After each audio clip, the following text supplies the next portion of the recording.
First story of the day, man. Warhammer 40K. We got to talk about it. We got to talk about Warhammer Space Marine 2. Now, as you guys are aware, I fully plan on buying Space Marine 2. There's no doubt about it. I'm going to buy Space Marine 2. I'm going to play it, but I'm only going to play it after I play Dustborn. But Warhammer 40K, Space Marine 2 developer, just recently left a comment. Ironically, by the way, on Asmongold's video, I believe.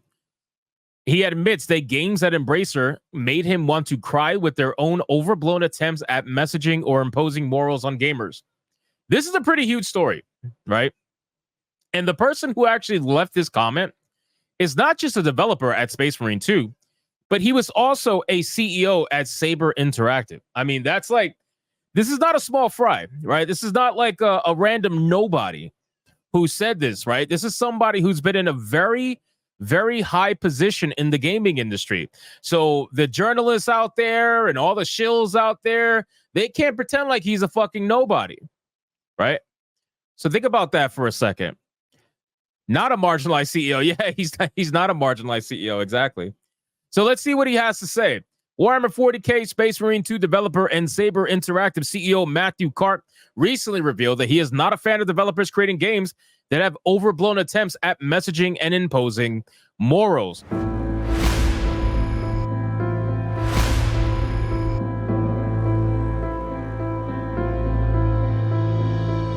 In a comment on a video of Asmongold TV, which, by the way, I want to say something really quick. The developer leaving a comment on a YouTube video for a YouTuber or a streamer just proves that the mainstream media is fucking dead, bro. They are absolutely dead. You got developers leaving comments on YouTubers' videos now because the videos are much more prominent than any journalist can ever hope to get to. Not only that, they all watch the videos.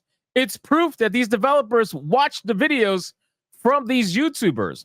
And it's not even just massive YouTubers like Asmongold, because even myself, somebody small like me, I have had a couple of developers reach out to me in the DMs. Like, I had the developer of Silent Hill 2 Remake reach out to me in the DMs. So it's like, these people watch. And it's proof that the mainstream industry, the mainstream journalists are absolutely losing control over the narrative. They're losing control over just everything in general. Not even just a narrative. They're losing control of everything. Blooper team reached out to me. Yeah, they reached out. One of the guys reached out to me. He didn't like the way I talked about his workers. It was funny. I talked about that on a stream ages ago. So this is amazing. It really is. It's amazing to see, because again, it's not like this is a random nobody, right? This is a CEO of Saber. I don't know if he's former or if he's current. I don't know. I gotta look, but still, it's insane. Anyway, let's see what he had to say. So, reacts to legendary drops. The video was called Space Marine 2 as a reminder of what we lost, right? He wrote, "Hey man, CEO of Saber here. I love your videos. When we signed the deal to make Space Marine 2, all I wanted was a throwback game. We had the change to work on I think he meant to say chance, to work on something which by nature was old school. I can't even comprehend many of the current games that we play these days. They are too complex and too much of an investment," he added. Next, he shared that he was inspired by Halo. "We worked on Halo back in the day, and that game could be distilled down to the simplest of shooting loops, but it was entirely addicting. That is what we wanted to recapture." Now, what a lot of people are saying about Space Marine 2 is that it's a very old school game, right? In terms of the feel. And I love that. I love that. That's part of the reason why I'm so excited to play it, because I want to go back to that time of just entertaining, fun single player games. You know, this is the reason why we are like enjoying Black Myth Wukong so much. It's because Black Myth Wukong is a game that's simplistic in nature, but it just goes back to that feel of, hey, let me just entertain people. Let me just make a good game that's going to be a lot of fun that people are going to remember. And not only remember, they're going to compare future games to. That's what's going to happen with Black Myth Wukong. You guys realize that. They're going to be comparing games to Black Myth Wukong in the future. Any game that's similar in style, they're going to be doing that. And I played the original Space Marine. I love the original Space Marine. It was extremely linear. Don't get me wrong. It was extremely linear, but that's okay. The game was fun, and it was good for what it was for, right? So I'm all for it. Then he says that Card then shared his hope for that Space Marine 2 and Black Myth Wukong are the start of a revival in the video game industry to get back to fun and immersion. He wrote, I hope that games like Space Marine 2 and Wukong are the start of a reversion to a time when games were simply about fun and immersion. I'm curious about something. Let me see something really quick. I mean, at what point do we admit that this is the way to go? From a business standpoint. Like, this is from a customer standpoint.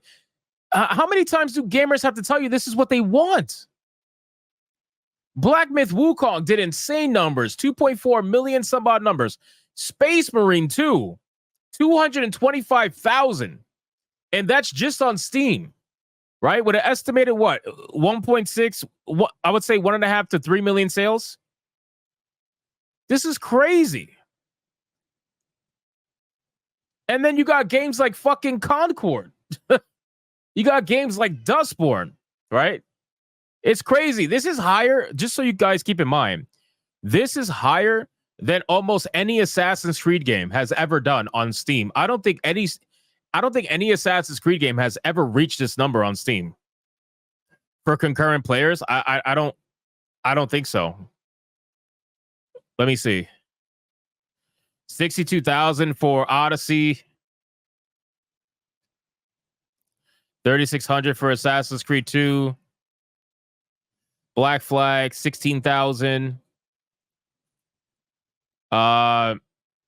Brotherhood, 3,800. I mean,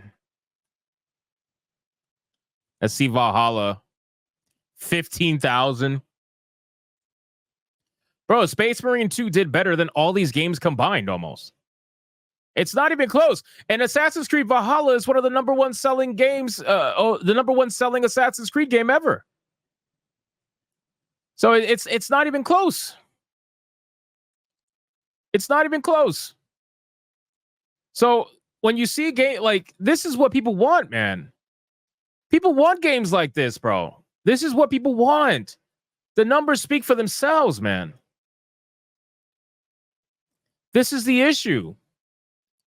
And this is what they're blatantly ignoring, right? Like the whole entire mainstream industry, aside from the people who obviously made Space Marine 2, they're ignoring it. They're pretending like it doesn't even exist. It's such a joke. And the sad thing is, like, you can have woke elements in the video game and totally be successful. Look at Baldur's Gate 3. But that's also because people love D&D, right? So like Baldur's Gate 3, it makes sense. 875,000 concurrent, and it had a really good marketing campaign. And on top of that, it's a really good game too. So you can have woke elements and have a good game, but if you don't want to take the risk, I mean, simple games is just the way to go. Just fun games. Just make a game that's fun. There's 104,000 people playing this game right now. How's Black Myth Wukong doing? I know it's been a while, so a lot of people beat the game already. Bro, there's still almost 200,000 people playing Wukong. Are you fucking kidding me? It's insane. At what point do we just admit this is what people want? Like, people are talking without actually talking, right? Gamers are talking and they're telling you what they want without actually saying it.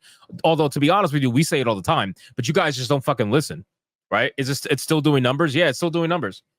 So, again, guys, Space Marine 2 is a prime example of what gamers have been asking for a long time now. For a long time now. People, and it's kind of like what Destin said at IGN. Gamers are starting to speak with their wallets, and it's a good thing, right? I'm finally happy to see people are speaking out either against something or for something with their wallet. Now, unfortunately, there's still a couple of problem games that people are buying no matter what, right? No matter what people are buying. They're part of the ultimate casual collection, which is like your Maddens, your Call of Duties, all of that shit just keeps selling, even though it's the same shit over and over. But aside from that, people are actually speaking out against this nonsense in one way, shape, or form. So let's keep going. He said, finally, he lamented this. This is the part that makes them upset. Finally, he lamented the state of the industry during his brief time as chief operating officer at Embracer Group. I spent some time as chief operating officer at Embracer, and I saw games there that made me want to cry with their overblown attempts at messaging or imposing morals on gamers. We just want to do some glory kills and get the heart rate up a little bit. For me, that is what games should be about, he concluded. Bro, it's so simple.